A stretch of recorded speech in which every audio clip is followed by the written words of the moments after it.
Welcome to Friday's Flavor, a podcast where we take the pulse on New York business from New York business. Subscribe to support the movers and shakers, making you love New York. Happy Friday, everybody. It's your girl JoJo coming at you from Schenectady. And today we have Steven Hines, also from Schenectady, which I love. Everybody knows that. And welcome to Friday's Flavor. Again, this is a show where we interview entrepreneurs and future millionaires of America. That's him. And we're going to have a conversation today that I think y'all will enjoy. And it is called the 7 Streams of Income episode. We're gonna discuss, because I know this man is going places. We're gonna talk about him and his background, and then get into a little argument about the 7 streams of income, or in his case, he says 8. But I digress. So, Steven, thank you so much for being on the show. I really appreciate you coming on. Thank you. I appreciate that you're actually having me. Definitely a great opportunity, and I always have been following just your movement and really loving what you're doing, and also the fact that you give people a platform to be influencers just as much as you influence everybody else. So I appreciate you. That's what it's about. It's about lifting up the community, all of the people that I love, and I love just about everybody. Yeah. Unless you don't like Cheez-Its. Yeah, we got to get rid of those guys. Yeah, if you don't like Cheez-Its, I don't know what to do with you. That's a joke. So Steven actually owns a barbershop called Hines Studio. And on top of that, I don't know, I kind of follow you. I think you're an influencer because you're always putting up positive stuff. I mean, and you're talking about the stuff that resonates with me, because you talk a lot about finance. You talk a lot about money. And I find that most people still think money is a taboo subject. They don't like to talk about it. They don't like to talk about their income. They don't like to talk about their savings. They don't want to tell you their money plans and their money moves because they're afraid they'll get ruined or stuff. But to be real, there's a certain degree of truth to that, but at the same time, talking about finance could educate somebody who needs to hear what you have to say, who needs that knowledge. So today we're talking about the future of Steven Hines, future millionaire of America, of New York specifically. And I'm super excited to talk about, and discuss the idea of 7 streams of income. You already have one, which is money coming in from a business. Yeah. So I love that. Tell everybody a little bit about your business, when you got started. You have a really cool backstory on this. So I actually started cutting hair. I'm a barber by profession, by trade. I started cutting hair at 12 years old. I got a shop gig sweeping the hair at like about 10, and at that time I really just fell in love with the culture of the barbershop, the conversations, the fact that people were getting paid just to hang out with their friends. Yeah. And I think also I got tired of my dad giving me little bills. So once I realized that if anyone's going to ruin my haircut, it's going to be me, I just got myself some clippers and never looked back. And there was times I've tried a whole lot of different things. I've always known that I wanted to own a business, didn't know exactly what it was I wanted to fall into overall, but I knew that business was the key to getting me to where I wanted to be in life. Didn't come from a very wealthy background. My parents weren't that good with money, so I knew that I didn't want to struggle in the same way. So probably about 8 years ago, I started taking barbering serious, where I was like, okay, this is what I'm going to invest my time in. I'm going to become single-minded on building this, growing myself in this area, and then try to branch out. Last year, I launched my own barbershop here in Schenectady, Hines Studio. And though we're very small, as I am the only employee, the funny thing is I actually don't think that making someone else an employee is the way to go. So I'm actually taking a very unconventional approach when it comes to growing my business. I'd rather do business with other entrepreneurs and profit share rather than do the traditional, hey, come work for me, rent a booth, and I milk money off of you and take your independence from you. That's what I didn't like. That's not what I want to do for anybody else. I want to offer people partnerships. So, and a opportunity to grow themselves. So I've been really just networking with a lot of entrepreneurs and really trying to get to know who's who. And I think that's a lot of reason why I've come across you, because as an entrepreneur, I admire the things that you've been doing, and just understand, even this, what we're doing right now, giving someone else a platform on your platform is powerful. You never know what it'll be able to do for the next person. So, yeah, that's a little bit about myself as far as my profession goes. I like to talk a lot more about where I'm going rather than where I've been, though. Yes, me too. I want to talk about where you're going because I think you're going really far.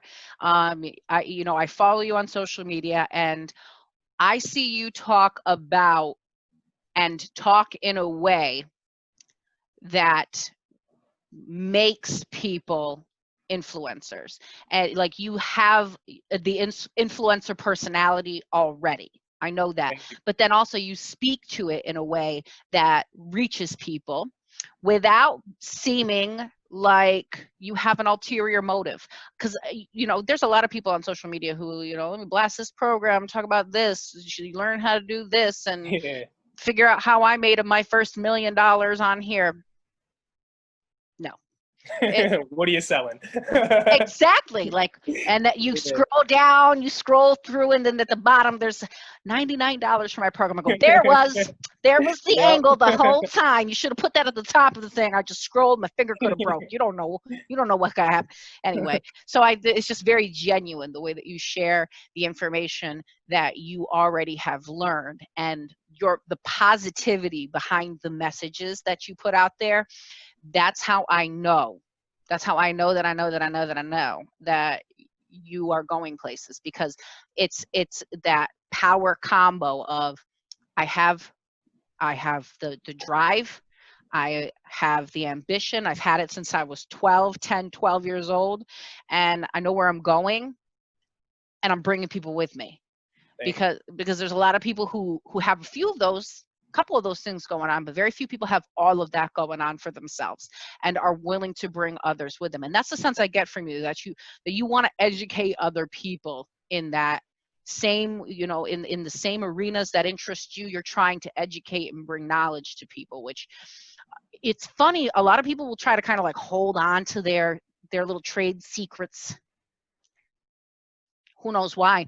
I mean, I don't get it. I talk a lot as it is, you can tell, but I mean, I'd rather share that information, because you got to give to get, Yeah.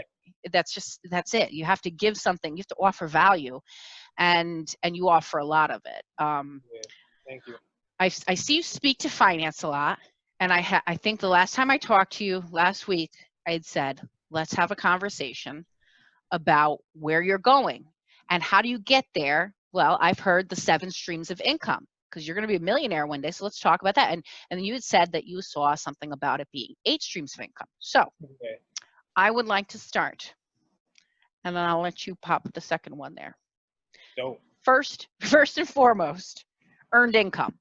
Yeah. Most of us is getting that. We know how to get that. A lot of people got that going on. A lot of people know how to earn an income. And there's different ways of doing it. You're earning it for yourself, which Yeah. I love. You're self-employed. And so you've got that as your first stream, earned income. And anybody out there who doesn't have earned income or doesn't know what it is, get on LinkedIn, make yourself a living resume, and book it. I don't know why what's wrong. Get up to the level that you need to be. Okay? Do you, boo, but level up. Absolutely. Earned or just, income. Try to find some application and fill that thing out. You know what I mean? I think as far as like the earned income is concerned, it's probably one of the most important, because if you're not making any type of money initially, how do you plan on getting any money overall? Now, I've seen a bunch of other areas where people, they invest using other people's money and they make money, but, that's a whole nother beast of education. But if you have that earned income coming in where you're able to create your own nest egg, that can fund anything, fund your dream, you know. So definitely, Right. probably, I would say the most important. And I'd say that's where most people start. Yeah. And when it comes in, you know, to learning about business, getting into business, most people start by earning an income, usually through you know, getting a job for somebody else, working for somebody else. You started at 10 or 12. I love that, because I started, as you know, I started really young too. Yeah. And we're both from Schenectady, so we're like twinsies, business twinsies. Okay. I mean, I started my first profitable business, because I did a little something before it, but my first profitable business was Yeah. at 11. And so I started working for myself at a very young age. Now, of course, I had a parent, my mom, who showed me the steps. She was like, if this is what you really want to do, this is how you get to that point. And I was like, cool, run with it. And I ran with it. Yeah. And so, you know, I had a, you know, a great mentor in that way, in my mom. And so when it came to me getting a job, earned income, working for somebody else, it was a little bit of a headache. Yeah. It was hard when I left New York, because I did that from 11 till 17. And when I left New York, I left my business. I sold it to a friend, and I got a job. Ew. It was not my favorite thing to do, working for other people. But I learned, you know, of course, you learn a lot from working for others. So earned income is number one, and probably the first stream of income for most individuals. Yeah. What's the second on your list? On my list, I went straight to residual. Residuals. Now, residuals meaning like money that I may have to work one time in the front end to kickstart it, but it continues to pay me without me having to do the work. So money that earns more money off of itself. Yeah. Cool. This kind of reminds me, when you said residuals, the first thing that I think of is my sales career. You know, when I would sell a particular product that had, let's say, like a lifetime contract involved, or a long-term contract involved in it, that it would earn residual income, which was usually based off of a contractual percentage that I earned, you know, for every sale that I made. And so, you know, again, that was technically not through employment. That was when I was working as an independent sales contractor. And I worked as an independent sales contractor in the past in the finance field, as well as the construction field. And so that's where I earned residuals. So when I hear residuals, I think of commissions earned off of long-term contract jobs. Does that make sense? Yeah. So that's what I always think. But residuals was on my list as well. Yeah. Even royalties. I make a song one time, and the money keeps rolling in from that song. I write an ebook one time, and that book continues to pay me the more sales it gets. So, you know, residual has a whole lot of different, even businesses, like, all right, I start a business once I don't have to work it anymore. Say, for instance, I have a barber shop with 4 barbers in it that are making me money. Yes. I don't have to work in that barber shop anymore, and I can go and sip Mai Tais on the beach. I wish I had known about royalties when I sold my first business. When I left New York State and sold that business to my friend, that's one piece of business that I had not learned about yet. And to be honest, I don't know how much longer she actually did that business, but I probably could have sold it and earned a royalty off of it. So we've talked about 3 so far: earned income, residuals, and royalties. Royalties was also on my list, so that checks off. I can't wait to figure out which one is the one that's different. And profit is so that's one on my list. That's you know, what we'll call number 4 is profit. And you know, profit can come off of a couple of things. It can come out of businesses, multiple businesses usually, that you own, or you could, I also think of profit when like maybe selling things. Maybe you have like a direct sale, you know, sort of like you purchase, my husband, for instance, does something like this. He purchases these hideous pieces of furniture or picks them up for free, and he's very crafty and he's very talented, and he fixes them up and he sells them, and he sells them at a profit.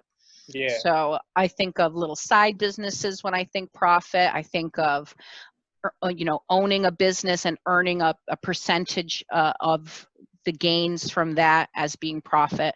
Mm-hmm.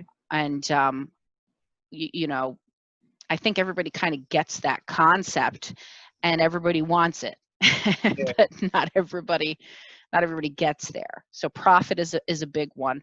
And that's from buying and selling. You got to Yep. buy something and sell it to earn a profit. So if you know, and what I find with a lot of people who want to earn profit but don't, is that they're risk averse. They're afraid to take risk, and they don't put you know, they're afraid to kind of like go all in on an idea, Mm-hmm. which is something I've, you know, discussed with other people on the show before. Is going all in is so important, because you have to kind of tell yourself that you believe it that much, that you're willing to go all in, because if you don't tell you that, nobody else is going to believe it either, you know. Exactly. If you don't believe in you, why should I? This guy's not convinced. You can't convince me until you're convinced. Exactly. And so I love that. Can't convince me until you're convinced. That's exactly right. And so that's, you know, where I see a lot of people fail, is they're afraid to jump out there and go all in on an idea. Like, you know, they have that negative thought that kind of scares them out of doing something that, you know, really could have been a great idea. You don't know until you do it. You know, what's the worst that can happen? You fail. You know how many times I've failed in business, bro? Stop counting. Stop counting. Okay. But I've succeeded more often than I've failed. Otherwise, I wouldn't be sitting here talking to you. You know what I mean? So yeah, profit is definitely not for the risk averse. Most of what we're talking about, in fact, won't be things that you see risk averse individuals doing. Do you agree? I agree, because a lot of times people, the most that they'll want to do is save, and even though there's some good in saving, which kind of can lead to one of the next areas of income, interest. You put your money inside of a bank account, yeah, it'll grow, you know, but I've seen inflation rob people of their riches every day. Yeah. That's the thing. You have to beat inflation. And so, you know what we'll do? We'll tie interest and dividends together. Yep. Into one. We'll call it, that's 5 and 6 that we're talking about here, but really they're earned in a very similar way. Yeah. And so, yeah, you're right. Putting it in a bank account. Okay. Let's kill the bank though. And this is banks are going to hate me for saying this. All my friends who work at banks, I'm so sorry. Says, no, I'm not at all. So this is the thing with banks. You put your money in a bank and it sits in an account. If it's a regular checking account, it earns nothing. If it's a savings account, you're lucky if it gets 1%, right? Yeah. Lucky if it gets 1%. After fees and everything, who knows if you'll even get that, right? They have money market accounts that sometimes earn 3%. But again, after the fees to have the account, the management costs, you're still probably looking at less than 3, less than 2 on average percent. This is how banks work. Here's your money. My head will be the bank, okay? And then this is the global economy. They take from the global economy, they take your money, invest it in the global economy, earn up to 30% interest. Who knows? They have the ability to invest your money multiple times over. They take your mortgage payment, for instance, and they invest that in somebody else's mortgage. They take your bank account money and they invest it in somebody else's loan that they're earning 17% off of because that person's not creditworthy. They take all of that. They can invest your money multiple times over and earn 30, 40, 50% if they're really smart. And they're smart. You know, banks are smart. And they give you less than 1%. Doesn't make a whole lot of sense to be a consumer, putting your money in the bank. Okay. Yeah. You don't want to do that. And I mean, yes, you want to be using a bank. You have to have a bank account. Yes, we all need banks That's for so true. transactional purposes, but that's not where you're going to earn long-term money. You have to be willing to invest. I always suggest getting a financial advisor, because you'll pay a financial advisor 1%. And then earn yourself, at one point I was earning 15, 16, 17% when the market's really good. It averages out. I want to say that the average, I'm going to have to look this up, the national average for the last 100 years since the stock market has been since inception, has been almost 10%, around 10, 11%, I think is the average, 10.25%. Yep, 10.25% is the average. So you could earn 5 nothing. up to 1. Yeah, nothing. You don't even got to be good at math. You don't. You get the advisor who is also probably not good at math. They have software to do this stuff. Come on. I was a financial advisor and I cheated my way through high school math. I really hope that doesn't affect me somehow. Please don't go talking to Schenectady High, anybody, okay? Yeah, no. And I was a financial advisor. They have Morningstar technology. They have software that you put all the numbers in. You just collect the information, put it in the software, and it tells you, where to put the money, where it should go, and you can also take into account people's, personalities, where they're at in life. What person who's 30, what are you, 30, 31? You said 30 years old. People who are our age, I'm 33, are going to have a different investment portfolio than a 55-year-old, than a 70-year-old, of course. And the younger you are when you start investing, I don't care if it's $50 a month. If you are 18 years old watching this program right now, please go get a financial advisor. I don't care if you work at Mickey Donald's, okay? Because if you started at 18 years old putting only $100 a month, in $50 a month in a savings that was being invested into the global economy like the banks do, you could make $1 million by the time you were ready to retire, putting only $50 to $100 a month away. But you have to start young, and that's it. And it's all about the interest and the dividends that you can earn off of that money, because money is cool in that it does something that no human can do. It makes more money 24 hours a day, all the time. Money always makes more money when it's put in the right place. It will always make more. Can you work 24 hours a day? I can hardly work I can hardly work the 8 hours a day that I do now. That's not true. I'm hyper as hell. I'd be doing.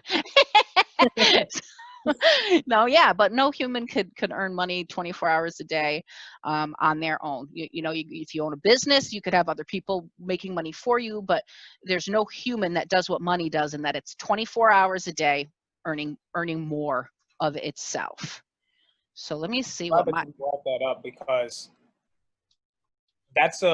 takes a mindset switch as to what is it that I'm actually fighting for. A lot of times we sit and we're thinking that we're fighting for money, when realistically those that actually have money are fighting for time. They realize that, hey, I got X amount of time in a day. How can I get myself making money outside of the time that I actually am physically able to invest? That's why you'll see business owners, they're like, yo, let me just hire 50 employees. They're going to work 8 hours each. And now I triple, quadruple my time by man hours, Just really what are we fighting for?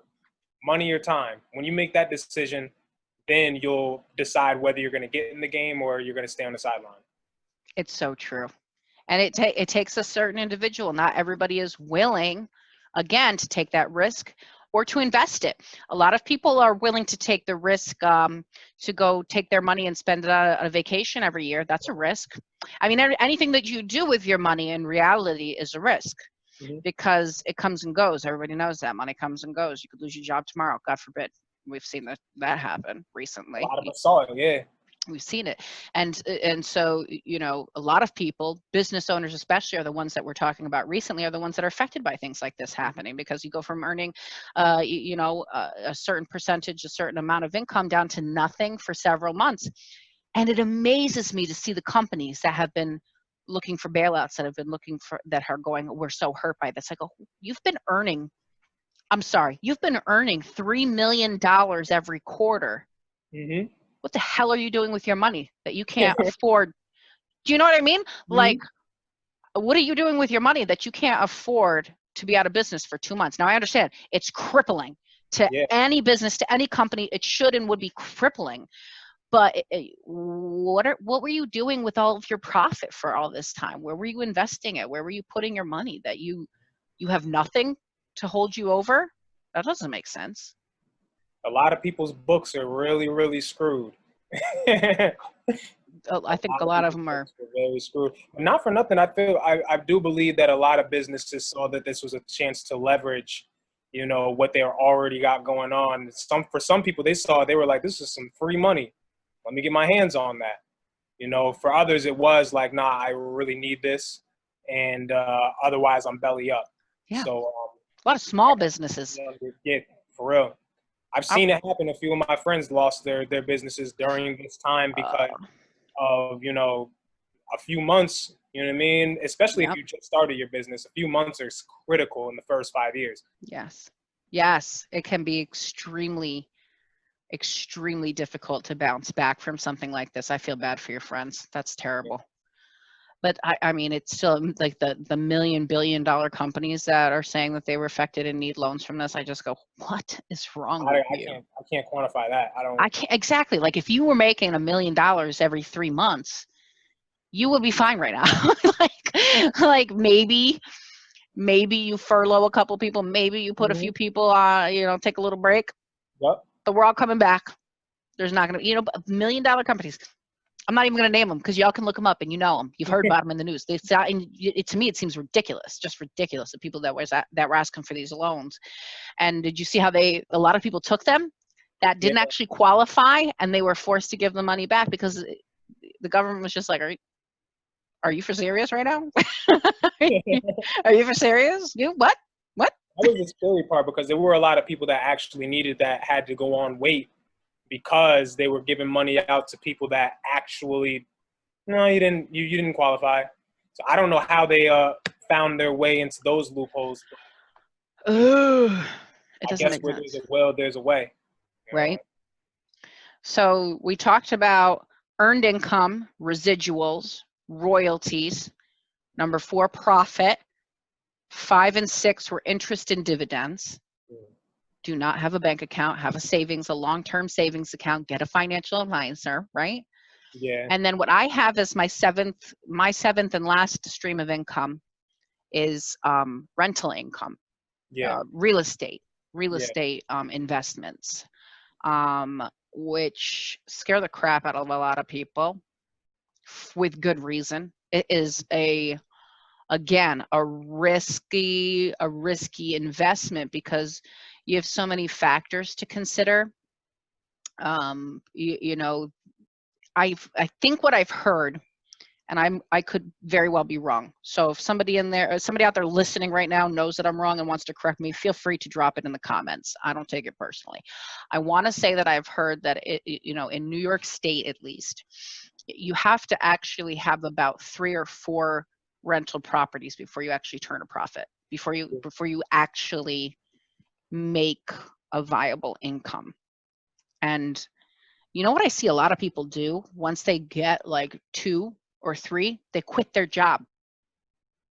And I'm like, why? And this could just be I could have a messed up perspective on this, but I say, if you were already doing this and were able to work full time, why would you drop that? And, and again, I'm all about going all in, but then that's on intelligent moves. I mean, rental income right now is a scary business to talk about because people can't pay their rent.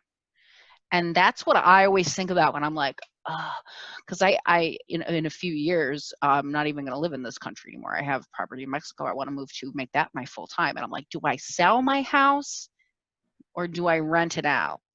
Yeah. And I hear different things. But rental income is my seventh one that I'll speak to that I know of. But you have 8. And so So there's got to be one I'm missing. just to touch on the rental income, because I actually heard the same, around 2 to 3 rental properties that you needed in order to turn some sort of profit.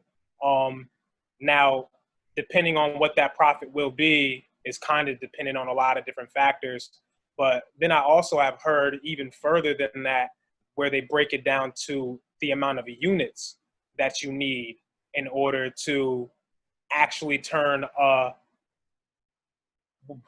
not just a profit, but to give yourself security, and that would be 30 units, meaning Whoa. 30, 30 apartments? 30 apartments that are paying you rent for security, so that even if something happens in the economy, it may not completely rock your world. Because if you have 3 properties and say they're all 2 families, that's 6 units. If, say for instance, of a time like right now, 3 of your guys can't pay you, or even 2 of them can't pay you, and then your roof goes, just a whole lot of factors that could happen.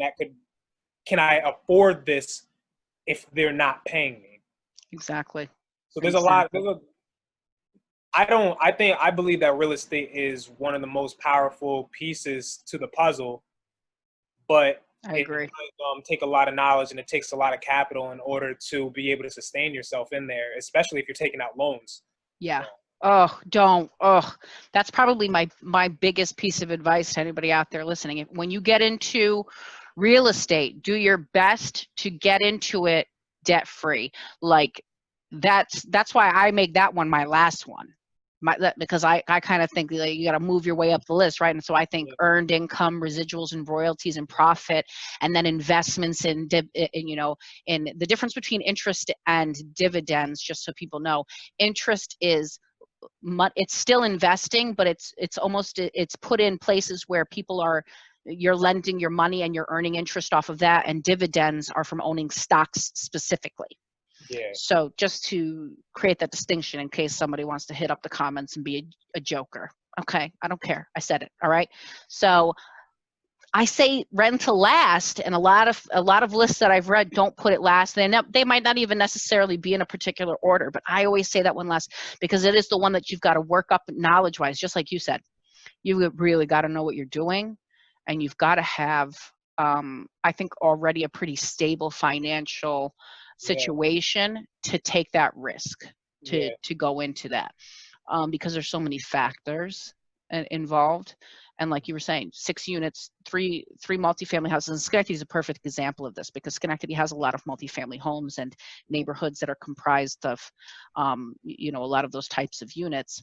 And they're actually really good money. Don't be a slumlord, by the way.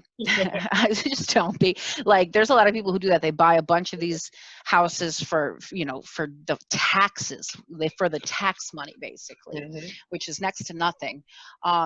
But then they don't do any maintenance. They don't do any upkeep. They don't make them look nice. And the whole neighborhood goes to hell. The whole neighborhood looks like crap. And you get people just enough to keep somebody in there. Yeah. And it's just terrible.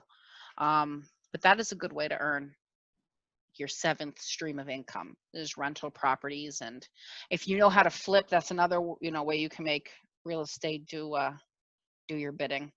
That's probably, would you say, is that fast? That's probably faster turnover in terms of like how quickly you can get a return on your investment would be flipping. But it's also, I'd say, higher risk as well, because you just never know. I see it right down the street from me right now. People bought this house and then they fixed it all up. They did a really good job on it too. It looks cute. And it's still sitting there. This was not a time to do a flip. This is a good time to do a rental. This is not a good time to do a flip, in my opinion. My very uneducated opinion when it comes to real estate, to be honest. Yeah.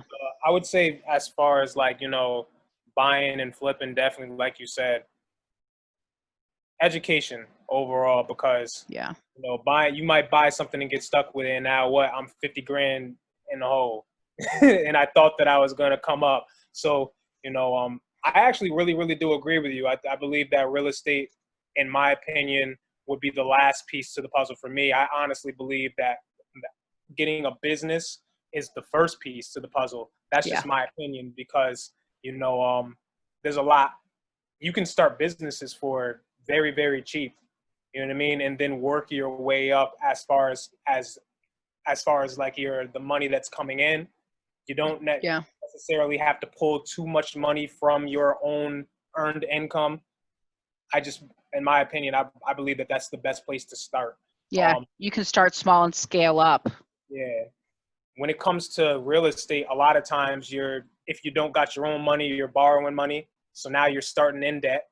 You don't have to start in debt starting a business. Some people believe that, but you don't have to. So, I didn't. So, everything came straight from my own pocket and from my earned income nest egg. So yeah, I believe that a business is first. I would go and start looking at investments and to make me money from the business, as far as, like you said, interest in the stock market and dividends. And I would go that way. And then I would go to, real estate.